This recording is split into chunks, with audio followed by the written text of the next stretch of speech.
এই দেখো বন্ধুরা, আজকে এই বেলি ফুলের মালাটা তৈরি করলাম। এটা তৈরি করে আবার আমার ঠাকুরের গলায় পরিয়েও দিয়েছি। রাধা কৃষ্ণের আমার ঘরে ছবি আছে, সেখানে পরিয়েও দিলাম। কেমন হয়েছে তোমরা অবশ্যই জানাবে। এটা কিন্তু করলাম তুলো দিয়ে। খুবই এটা খুব ভালো জিনিস। এটা তুলোটা দিয়ে খুব তাড়াতাড়ি হয়ে যায়। আর তুলো সবার ঘরে থাকে, আমাদের সবার ঘরে তুলো কিন্তু থাকে। আমরা প্রদীপ জ্বালাতে তুলো আমরা ব্যবহার করি। তারপরে ঘরেও রাখা থাকে, ফার্স্টের বক্সেও রাখা থাকে তুলো। তো আমার ঘরে অনেক তুলো ছিল, সেই তুলোগুলো দিয়েই কিন্তু আমি এই মালাটা তৈরি করছি। এই দেখো, তুলো প্রথমে নিয়েছি।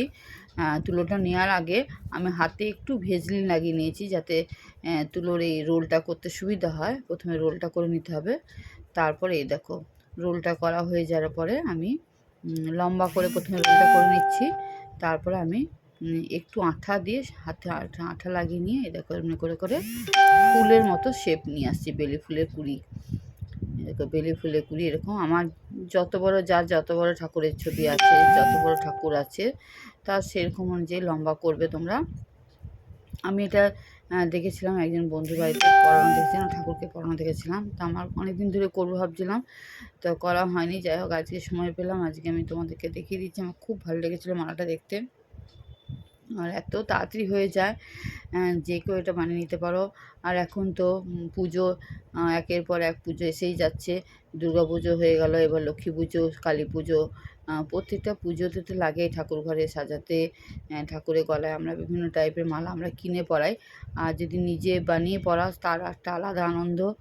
তো আমি নিজে বানিয়ে পরানোর চেষ্টা করলাম। দেখো, এমনি করে করে প্রথমে আমি মালাটা পুরোটা করে নিচ্ছি। তারপরে আমি ওইগুলোকে একটু সবুজ রঙ করে দেবো, মনে হবে ফুলের যে ডান্ডিটা হয় সবুজ রঙের, সেটা করে দেবো। বেলি ফুলের কুড়িগুলোকে আগে করে নিচ্ছি এরকম চেনের মতো করে।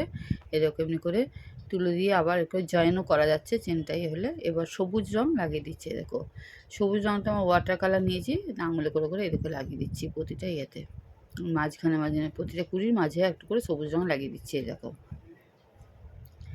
কেমন হয়েছে বন্ধুরা, তোমরা অবশ্যই জানাবে।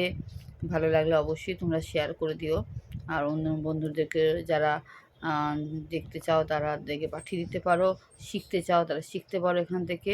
কারণ আমি এখানে বিভিন্ন ধরনের ক্রাফটের কাজগুলো দেখাই, শেখাই, তোমাদের চেষ্টা করি যাতে তোমরাও এরকম করে নিজেরা এটা ব্যবহার করতে পারো ঘরে। এই দেখো, থ্যাংক ইউ বন্ধুরা।